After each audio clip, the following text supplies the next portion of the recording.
রাখিতে নারিলি প্রেম জলে রাখিতে নারিলি প্রেম জলে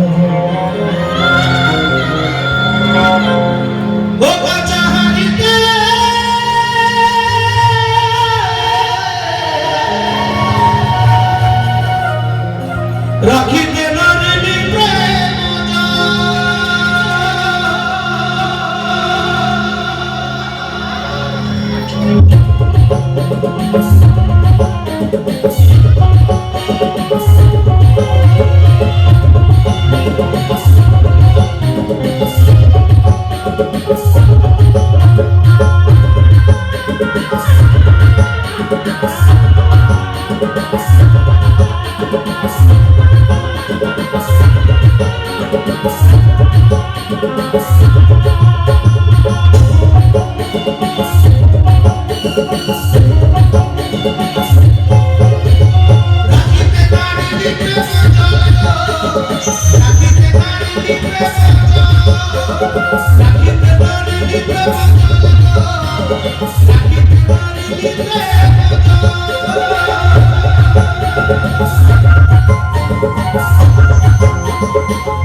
রাখিতে নারিলি প্রেম রাখিতে নারিলি প্রেম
রাখিতে নারিলি আরে চলে যাবো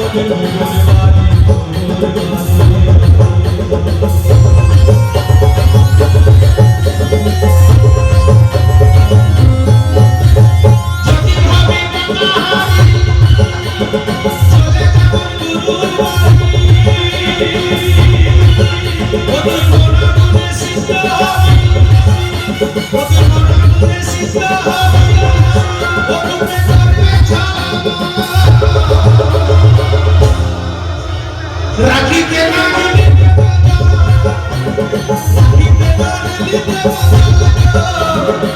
রাখিতে নারিলি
ওরে ঠাকুরিলে হাতে চাউল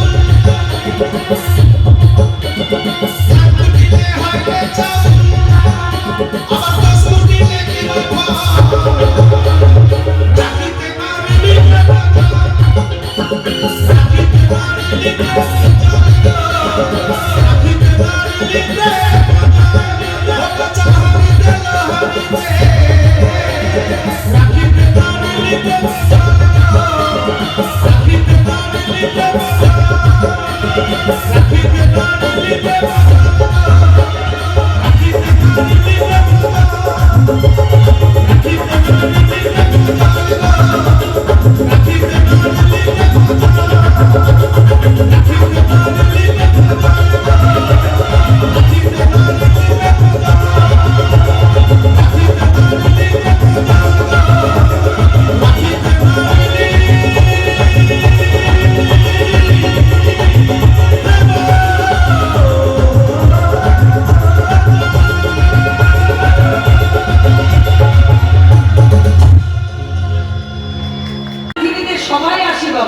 কিন্তু সবাইকে একদিন ৮০ হতেই হবে। ৮১ ৮০, তারপরে ৮১ থেকে ৮০ বাদ দিলে কত থাকে? ১। ৮১টা রস তো দূরে থাক, রাশির একটা রস আমরা কেউ পাবো না, আপনারাও পাবেন না, আমি কীর্তনিয়া আমিও পাবো না। এবার হয়তো আপনারা বলবেন মূল্যায়ন রাস শুনতে এসে যদি রস না পাই তাহলে তোমার কীর্তন তুমি শোনো। তাহলে মানুষ রাতের পর রাত জেগে কেন কীর্তন শোনে? মানুষ এত খরচা করে কীর্তন কেন করায়? রাসলীলা বানানের মধ্যে রয়েছে রয়াকার দন্তস্বরাস। র মানে রাধা, স মানে কৃষ্ণ, মাঝখানে আকার। র মানে ভক্ত, স মানে ভগবান, মাঝখানে পর্দা। র মানে জীবাত্মা, স মানে পরমাত্মা, মাঝখানে আকার। তাহলে রাতের পর রাত জেগে মানুষ কেন কীর্তন শোনেন? রয়া আকারটাকে মুছে ফেলবার জন্য। তাহলে রয়া আকারটা কি? ভাগবত বললেন রয়া আকারটা হলো মায়া। পারবে তোমরা মায়া ত্যাগ করতে? যেদিন তোমরা মায়া ত্যাগ করতে পারবে সেদিন কিন্তু রাসের রস তোমরাও পাবে। এই জগতে মায়া ত্যাগ করতে পারে দু রকমের মানুষ, এক যারা রসিক তারা আর এক যারা ভাবুক তারা। তো বাবা ভক্তিমতী মায়েরা, আমরা রসিকও নই, আমরা ভাবুকও নই, তাহলে আমরা কি রাসের রস পাবো না? যারা রাসের রস পান করেছে তাদের চরণে আমাদেরকে আত্মসমর্পণ করতে হবে। তাহলে তারা কারা? তারা হলেন ছয় রূপ সনাতন ভট্ট রঘুনাথ, শ্রী জীব গোপাল ভট্ট দাস রঘুনাথ। এই ছয় গোসাই যেদিন করুণা করিবে রাধা কৃষ্ণ রাশির রস সেদিন তোমরা অবশ্যই পাইবে।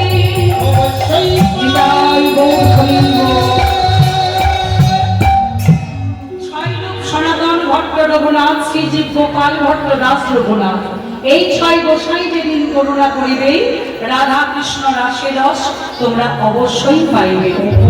তাহলে সেই ৬ জন মাস্টার গোসাইয়ের চরণে আমরা সবাই আত্মসমর্পণ করে চলুন রাসলীলা সাধন করবার প্রকাশ করছি, মাত্র পারব কিনা জানি না।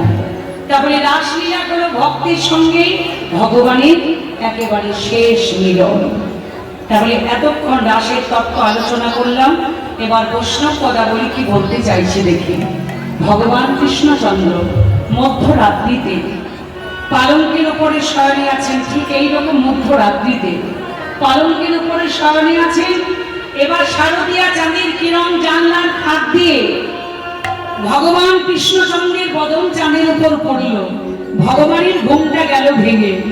ভগবান কৃষ্ণচন্দ্র চিন্তা করলেন, আহা মরি মরি, এই চাঁদই আমি চাইছিলাম, এই চাঁদ নিয়ে আজ আমি রাসলীলা করব। যেমন রাসলীলা করব তার মনের ইচ্ছা জেগেছে, অমনি বৃন্দাবন অপূর্ব শোভা ধারণ করল। আজ ফিরে শারদ চাঁদ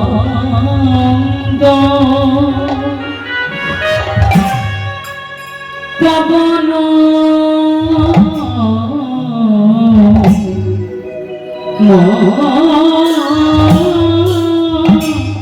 অঙ্গ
চাঁদ উঠেছে বলি ওই দেখে সাগো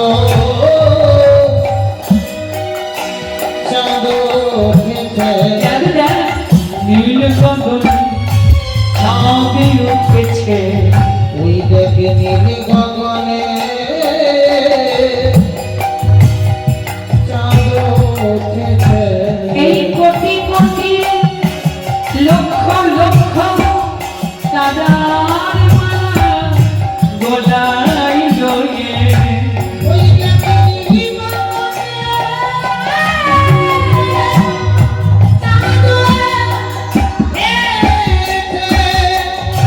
ভাগ্যবান পদকর্তা বললেন, হ্যাঁ গো, তোমরা একটা চাঁদকে দেখে অবাক হয়ে গেলে, আরো দুটো চাঁদের উদয় হয়েছে, সেই সন্ধান কি তোমরা জানো? কোথায়? ভক্তের হৃদয় আকাশে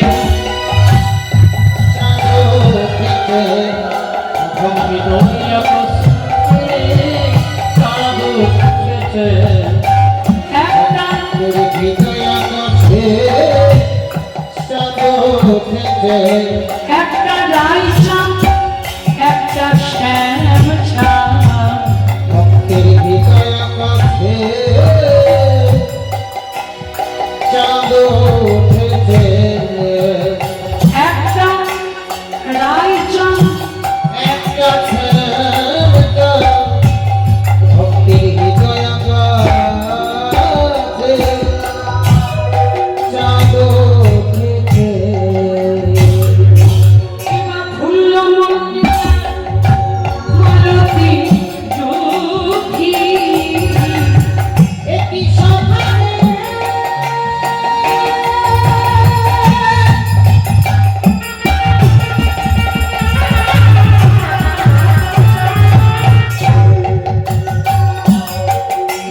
একই সভায়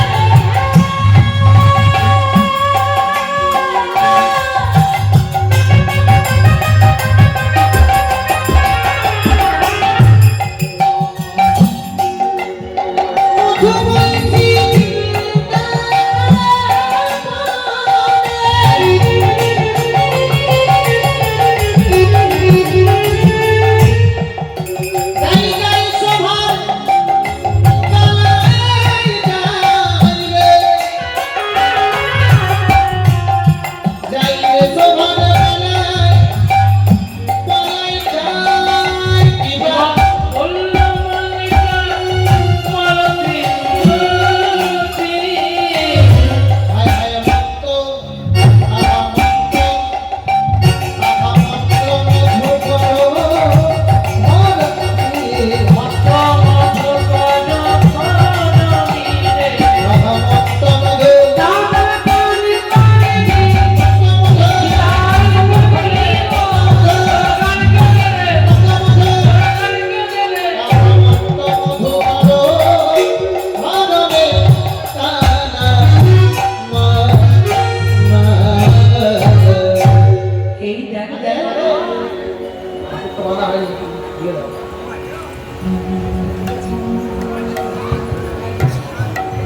তারা ফুটেছে,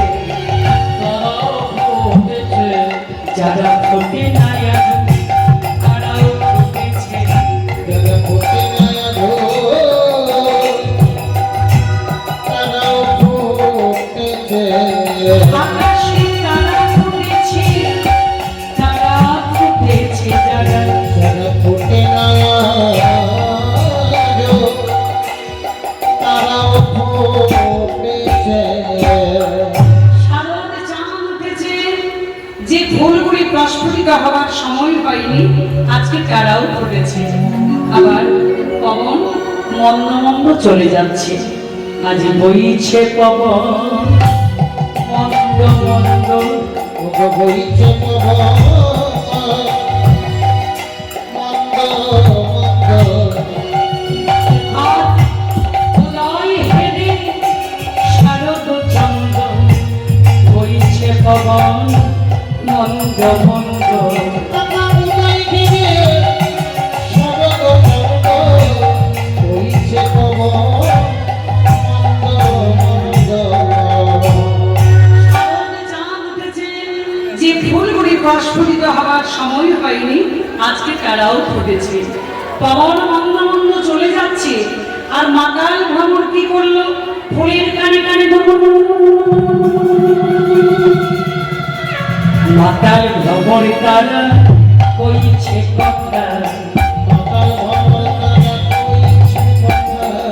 কোন কোন কোন কোন কোন রবে। মাতাল ভ্রমর তারা কইছে কথা, মনে মনে মনে মনে সারে মাতাল ভ্রমর তারা কইছে কথা। ভ্রমরগুলো ফুলের কানে কানে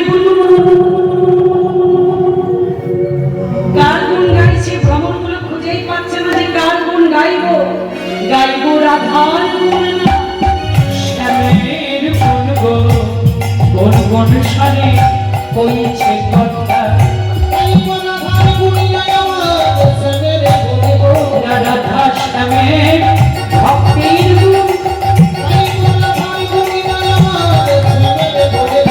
রাধা শ্যামের ভক্তির গুণ। এই মনা ভার গুনিয়া আমার সবেরে বলিব। কোন কোন সারে করেছে এত সুন্দর রজনী দর্শন করে ভগবান কৃষ্ণচন্দ্র এক মুহূর্ত দেরি করলেন না। আগে দিলে তো পরেই গানটা গাইতাম।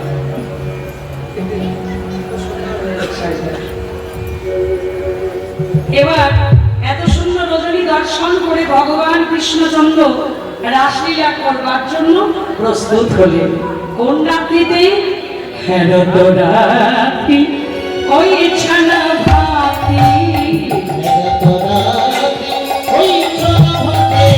শ্যাম মদন মাতিরে মাতিরে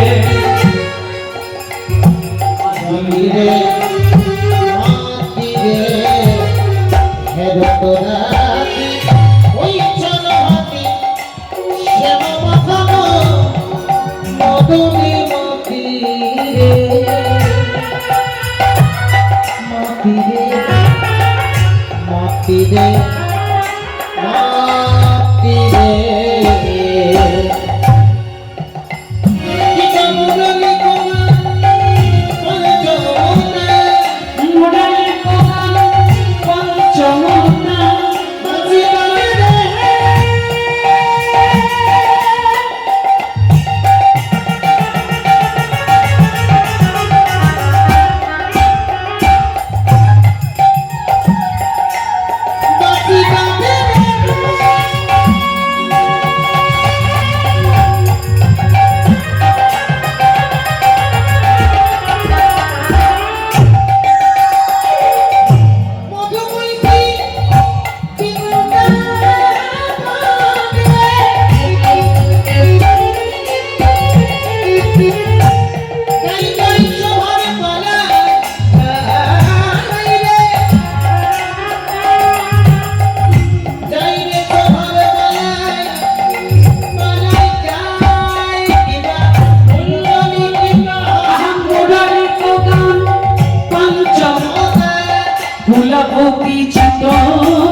করলেন কোন রাত্রি? না হেরত রাত্রি। হেরত মানে কোন রাত্রির কথা বললেন? ভগবান ও অপিতা রাত্রি। শারদোদ্ধুল্য মল্লিকা বিশ্বরন্তং মানসচক্রে যোগমায়া। যোগমায়া উপাসিতা। ভগবানের দীর্ঘকাল প্রতিশ্রুতি তার রজনী সমাগত দেখিয়া রজনীটি কেমন দেখলেন? ফুল্ল মল্লিকা বিশিষ্ট রজনী দর্শন করে ব্রজগোপীদের সাথে রমণ করার ইচ্ছা জাগিল। তাই গোবিন্দ আমার ব্রজগোপীদের কাম বীজে দীক্ষিত করলেন। কোন রাত্রি? না হেরত রাত্রি। তাহলে রাত্রি বানান কি? এখানে রয়াকার দরফলা হর্ষই মানে একটা রাত্রি। এবার রাসলীলা রাত্রিটা বানান ছিল রয়াকার দরফলা দীর্ঘই বিসর্গ। রাত্রি মানে কতগুলো রাত্রি? বিষ্ণু পুরাণ উল্লেখ করলেন 429 কোটি 40 লক্ষ 80,000 বছর। এতগুলো রাত্রি নিয়ে ভগবান রাসলীলা করলেন। তাহলে গোবিন্দ ব্রজগোপীদের কামবীজে দীক্ষিত করলেন। কামবীজ বলতে কি? মুরলিক গান পঞ্চম দান। ওই কামবীজটা হলো পঞ্চম দান। পঞ্চম দান মানে সারি গামা পা কিন্তু নয়। এখানে পঞ্চম দান হলো ওমাইরা।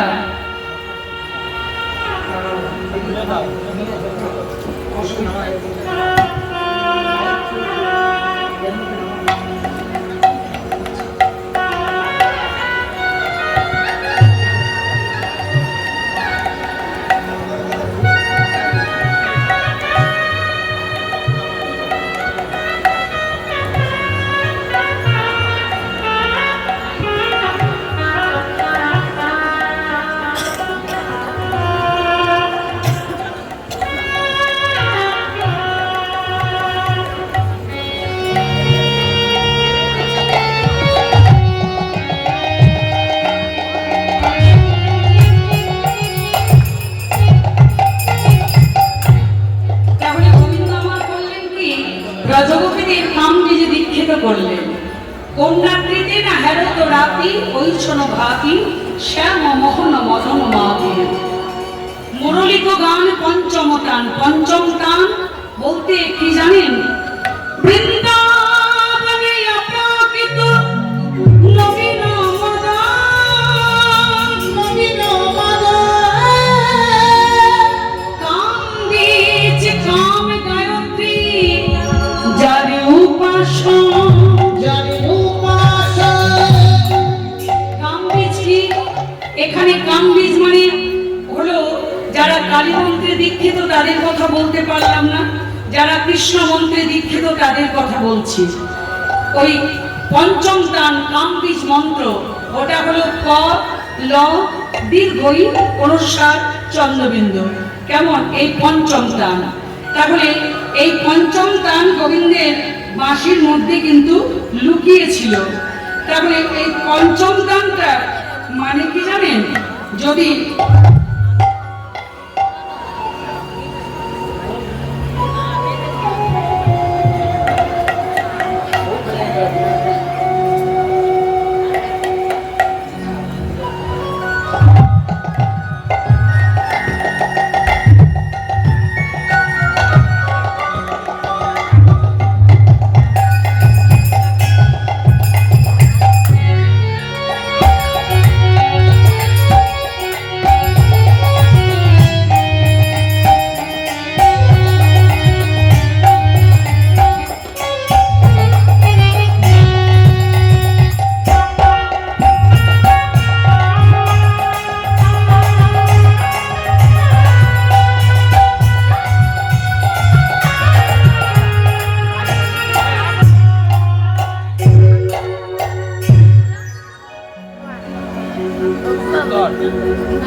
তাহলে এখানে কামবীজ মন্ত্র হলো যারা গুরুদেবের কাছে দীক্ষা নিয়েছেন, কৃষ্ণ মন্ত্রে যারা দীক্ষিত, এই তারা একমাত্র বুঝতে পারবেন ওই পঞ্চম দান হলো ক ল দীর্ঘই অনুসার চন্দ্রবিন্দু। এটাকে একসাথে উচ্চারিত করলে হয় কয়লায় দীর্ঘই অনুসার চন্দ্রবিন্দু। এই মন্ত্রটা যখন গুরুদেবের কাছে নেওয়ার পর জপ করবেন তখন মনটাকে গোবিন্দের চরণে রাখতে হবে। গোবিন্দের চরণ থেকে মনটা যদি সরে যায় তাহলে কিন্তু হিতে বিপরীত হয়ে যায়। কারণ আগুনের যেমন দায়িকা শক্তি, তার চাইতেও দায়িকা শক্তি এই কয়েলয়ে দীর্ঘ অনুসার চন্দ্রবিন্দু। তার মানে এখানে একটা শিক্ষার ব্যাপার আছে। দেখুন, গুরুদেবের কাছে দীক্ষা না নিলে এই চিত্ত কোনোদিন শুদ্ধ হয় না। তাই গোবিন্দ রাসমঞ্চ সৃজন করবার পূর্বে সমস্ত ব্রজগোপীদেরকে এই মুরলীর দ্বারা কি করেছিলেন? দীক্ষা দিয়েছিলেন কামবীজ মন্ত্রে। তাহলে গোবিন্দের বাঁশি শুনে ব্রজগোপীদের অবস্থাটা কেমন হয়েছিল জানেন? শোনাতা গোপী প্রেমাকি গোপী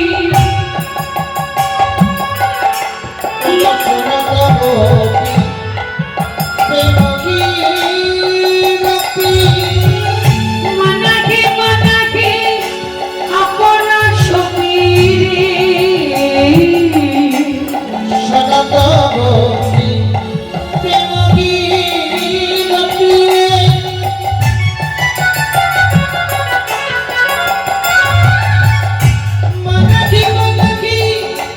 আপনা আজ যাকে বললাম তাকে ছলক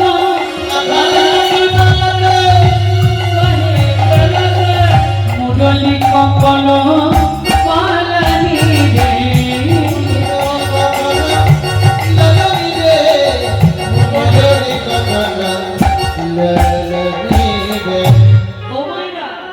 মুরলী ধ্বনি সবাইকে শুনতে পেয়েছিল গোবিন্দের বাঁশি। বৃন্দাবনে কেউ শুনতে পেয়েছিল বা কেউ পায়নি। তাহলে কারা পেল না? ভাগবত বললেন যারা অজ্ঞতায় বধির তারা পেল না, যারা বিজ্ঞতায় বধির তারা পেল না, যারা কর্ম কলাহলে বধির তারাও পেল না। এক কথাই সোজা বাংলায় এক বিন্দু আত্মসুখবাঞ্ছা যাদের মধ্যে ছিল তারা গোবিন্দের বাঁশি শুনল না। তাহলে গোবিন্দের বাঁশি কারা শুনল? যে ব্রজগোপীগণ হা কৃষ্ণ প্রাণ কৃষ্ণ বলে কাঁদিতে কাঁদিতে ব্যাকুল হইয়া অতি মোহরিতে কান পেতেছিলেন, সেই ব্রজের গোপীগণ আজ গোবিন্দের মুরলী ধ্বনি শ্রবণ করলেন। এবার মুরলী ধ্বনি শ্রবণ করে ব্রজগোপীদের অবস্থাটা কেমন হলো? বিচ্ছুজিকে নিজ দেব, বিচ্ছুজিকে নিজ দেব, এক নয়নে কাজল দেখে রে হরে রে হরে রে হরে।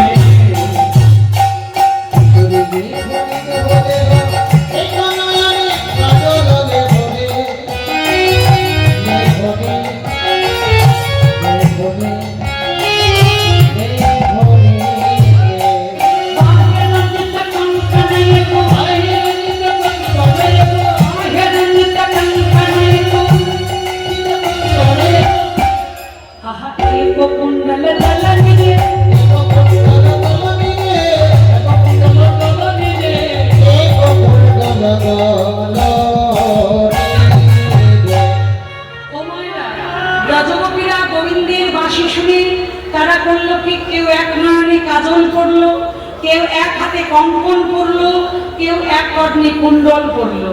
দু চোখে কাজল পড়তে হবে বলে, দুই কড়ি কঙ্কন পড়তে হবে বলে, দুই কর্ণে কুণ্ডল পড়তে হবে বলে তাদের মনে নাই। এবার গোবিন্দ দর্শনে যাবার জন্য তারা কি করলো জানেন? গোবিন্দের বাঁশি যেমন শুনেছে শিথিল ছন্দন বিকবন্দ,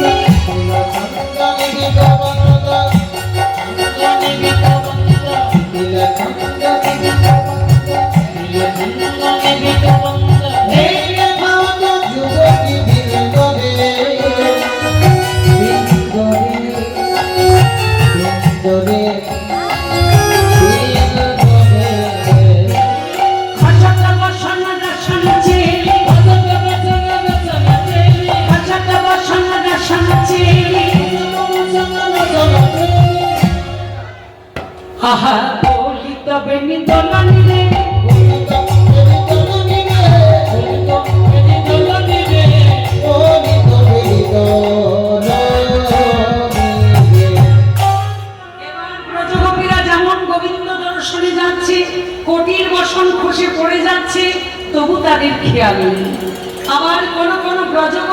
মায়েরা, কোন ব্রজগোপী তারা রন্ধনশালে রান্না করছে, যেমন গোবিন্দের বাঁশি বেজেছে রান্না বান্না ছেড়ে দিয়ে চলে গেল। আবার কোন ব্রজগোপী শিশুকে দুগ্ধ পান করাচ্ছে, যেমন গোবিন্দের বাঁশি বাজলো শিশু ছুঁড়ে ফেলে দিয়ে চলে গেল। তাহলে ব্রজগোপীদের প্রেম তো নিষ্কাম, এখানে শিশুর কথা কেন এলো না? ভাগবত বললেন যে ব্রজগোপীরা স্বামীর ছোঁয়া পেয়েছিল তারা শরীর নিয়ে রাসমণ্ডলীতে যেতে পারেনি, সূক্ষ্মরূপে তাদের মনগুলি গিয়েছিল। আর যে ব্রজগোপীরা স্বামীর ছোঁয়া পেল না তারা শরীর মন দুই নিয়ে গোবিন্দের কাছে ছুটে গেল। সাধন সিদ্ধা, নিত্য সিদ্ধা, কৃপা সিদ্ধা, তিন রকমের গোপী মদন মোহনের কাছে ছুটে যাচ্ছে। এবার কোন ব্রজগোপী পতির সাথে শয়নে আছে, কোন গোপী ছিল পতির সঙ্গেতে, কোনগোপী ছিল পতির সঙ্গেতে, তাদের নয়নে আছিল কোনগোপী ছিল পতির সঙ্গেতে, তাদের নয়নে আছিল জানা চুরি হলো